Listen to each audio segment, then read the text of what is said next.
Good morning. I've got a new permission, about 20 acres, and it's hay, and again above the Saxon shoreline in Kent. So that's the route that the sea took. I'm in a parish which basically was burnt to the ground by the Vikings in 992. 932. As I said previously, the Vikings never managed to get a proper foothold in Kent as they did in East Anglia and the northeast. Kent was a separate kingdom, so obviously had adequate defences at that time, but it makes the area additionally interesting. There's Roman remains in the church, and as I say, this was previously divided into about 5.5 fields, so we'll do an initial foray which on the first outings will probably just comprise some sort of Union Jack figure, and very grateful for the permission because it seems like the ground is perfect for what we want to do. So with Dan, hi Dan, Dan's with me today, so we've got quite a large area, probably at least 20 acres. Say hi. Hi there. And a bit rainy, but we'll get on, and hopefully something good will turn up, won't it? Both on vanquishes, there we are. Here we go. Dan's got the 10-inch coil, I've got the 12. Difference there is simply ground coverage. I get a bit more ground coverage at the expense of pinpointing. And maybe an inch of depth on a 2p size coin lying flat.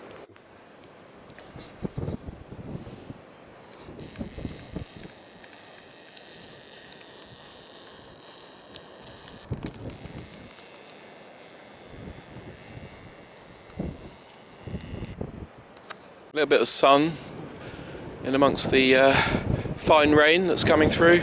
Sorry about the wind. There was a footpath that went across this field, so I don't know if you can see the sign over there right in the corner. There's Dan. Yeah, the system of manors that formed in the mid-Saxon period. The 5 manors are listed in Hasted's Histories of Kent, which he wrote in the late 1700s, part of which I think were written while he was in prison for debt, but his histories are fantastic because he had access to records, that some of which have probably disappeared by now, but he describes the manors for this parish being some 20 miles to the east around Port Lim. One of the manors he said was in a state of ruin, but as I say, this was written in the late 1700s. And the manors concerned that had holdings in this parish were Aldington, which is near Port Lim, and another place called Snave, and then Wingham, which is even further east. And it basically reveals a pattern of land ownership where on the chalk you had the community with the manor, possibly all living under one roof, especially earlier on, and then these holdings in the Weald, which is where we are at the moment, on the Wadhurst clay. And basically those people that were living in the dens were subject to the manors that were on the chalk, and there would have been drove roads into the Weald for the transport of goods and pigs. Dan's beaten me on this coin competition. He's got the first coin. Let's have a look. What's he got? Some pre-decimals. Oh. It's just... there we go. What is that? Can you see the monarch on there? Can't make it out. I saw some writing around the edge. It's very pitted there. Oh, it's been hit by something, like a nail. I've seen that before. Oh, and 2 pewter buttons, yeah. And obviously we don't know what that is, but anyway. Yeah, it's a hate Very little rubbish.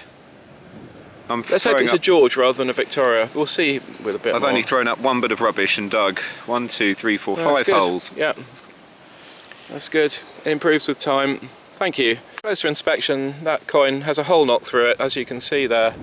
I rather suspect it's a George rather than a Victoria, so 18th century, as with the buttons that Dan's found. So that's pretty cool. And the sun's coming out, so hopefully we'll find something good. Right, not that deep at all, but see what we get.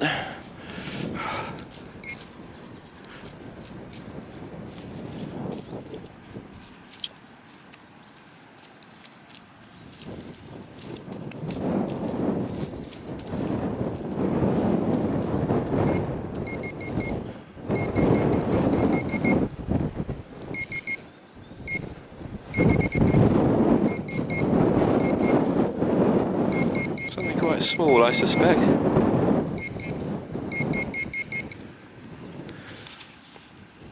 Ah, is that a coin or a button? Button. It's got some gold. It's been gilded. So quite a nice gilded button, but quite eroded too. Might be able to get something off that. Cool. Let's find some more stuff. Sadly, something was up with my SD card, and all the holes that I filmed basically haven't been recorded. So I'm just showing you a scene, and then we'll do a roundup of the finds in total for you to see, including the pictures of the finds when they're cleaned. So yeah, here's a roundup of the finds, which after about 4.5 hours, if you include the break, is what transpired. These are Dan's finds. These are mine. I found about 30 to 35, and Dan found 40 to 45 finds. That's a piece of a tractor, bit of aluminium, another piece of machinery, 3 or 4 bits of aluminium can and some foil. Then you've got 303 bullets, 303 bullets, a ring pull, obviously, an eyelet from a canvas sheet, a big piece of lead, a very big piece of lead, another piece of lead that's decorated. I'll put a picture up of that too, because decorated lead is unusual. Then you've got a pistol ball, don't know how old that is, obviously, and a ring of some description. And then you've got two bits of lead, and this is fascinating. I don't know what it is. It could be a pipe tamper, in which case it's fairly early, because if you look at it, the design is quite sort of craftsman-like. It's not at all manufactured. It's a copper alloy. Oh, it could be a key. Could be even earlier. Tiny little thing. Shows the size of the things we find. That's a silver. At the end, I found this silver coin. It's an early Victoria. I believe it's a 6pence. But I'll put that up too. Nondescript piece of copper alloy. Something I can't make out. Another thing I can't make out. That's a gilded Victorian button. Don't know if you can see that. Then these are Dan's 40 plus finds. That's a large harness buckle from a horse, I would say. I don't think it's off a shoe, but I could be wrong. These are pewter buttons from the 18th century, 3 or 4 of them. Tom backs. That's that's a 4-holer. There's another 4-holer, undergarment buttons, in other words. Another one. Then we've got a tin cover for a button, I think, or part of a button, probably turn of the century. This thing, I thought it was a bit of tweezers or something, but it's not. It's a piece of machinery.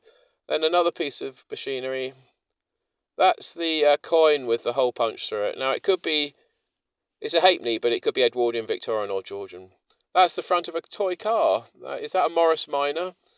Someone will know. That's a sort of a horse brass, piece of a horse brass. There's an iron ring there that you can see. Only one bit of iron, I think Dan dug. And there's part of another buckle in the top left corner there.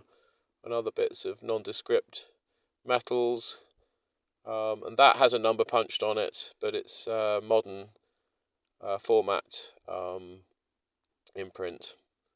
So yeah, we've largely buttons in Dan's case, and then a mixture of things in my case. But I'd love to know what that is, because it really does look old.